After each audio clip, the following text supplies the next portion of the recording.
All right, so we're going to learn how to use the pen tool in Illustrator. So the first step for this exercise is sketch out my friend and yours, Buzzy, and then I'm going to show you how to bring it into Photoshop. I'm sorry. So go to File, go to Plays, there it is,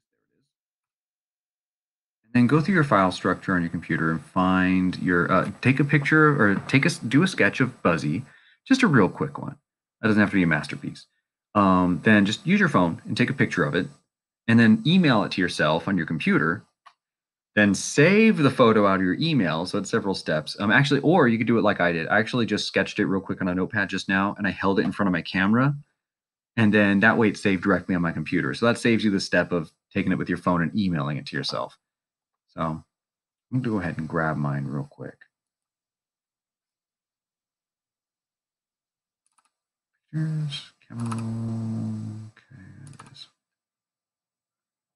And then you click it and it should place it in your document, right? So I'm going to position it basically in the middle. Now, Illustrator, like Photoshop, has layers. You can see them displayed over here. So I'm going to actually, you know what? I'm going to go ahead and hold Shift, and I'm going to make this Buzzy a little larger. Okay, cool. I'm going to add another layer. And actually, I'm going to take this existing layer, and I'm going to bring down the opacity if you're in the toolbar. Yeah, down like that. That way I'll be able to see what I'm drawing a little bit better. I'm going to go back to my second layer. Actually, I'll call layer 1 reference, or just ref is probably fine. I'm going to call layer tool pen, layer 2 pen, just because it's like a pen exercise.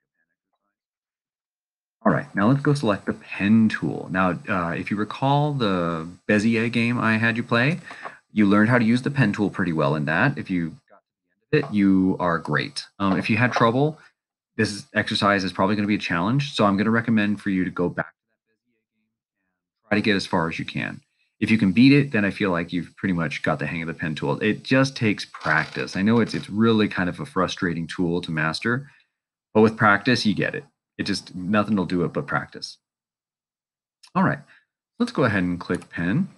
And what I want you to do is I want you to trace over your little Buzzy character.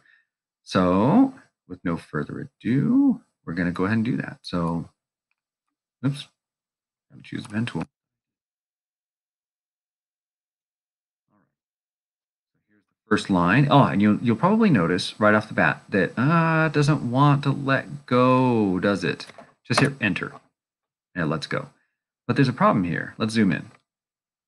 It gives it a fill color, and that's because I'm going to use our selection tool because we have a fill color there. So let's just go ahead and just hit nothing for that fill color. And there we go.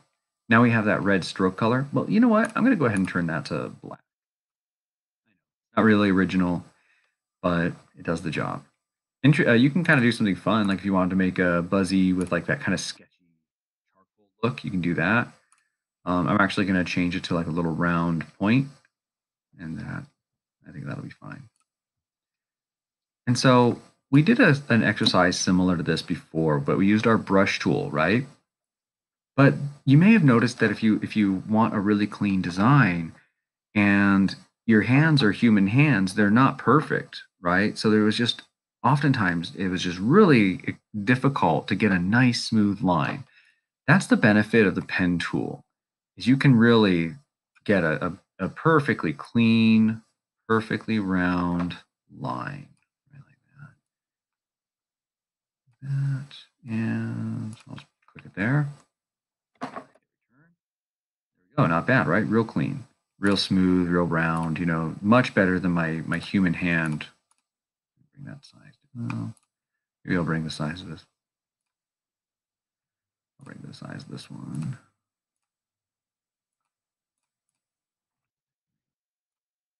Right, much better than my hand ever would have done. Right, nice and smooth. For this, we could actually just use a shape, right? And I encourage you to try to use some shapes whenever you can.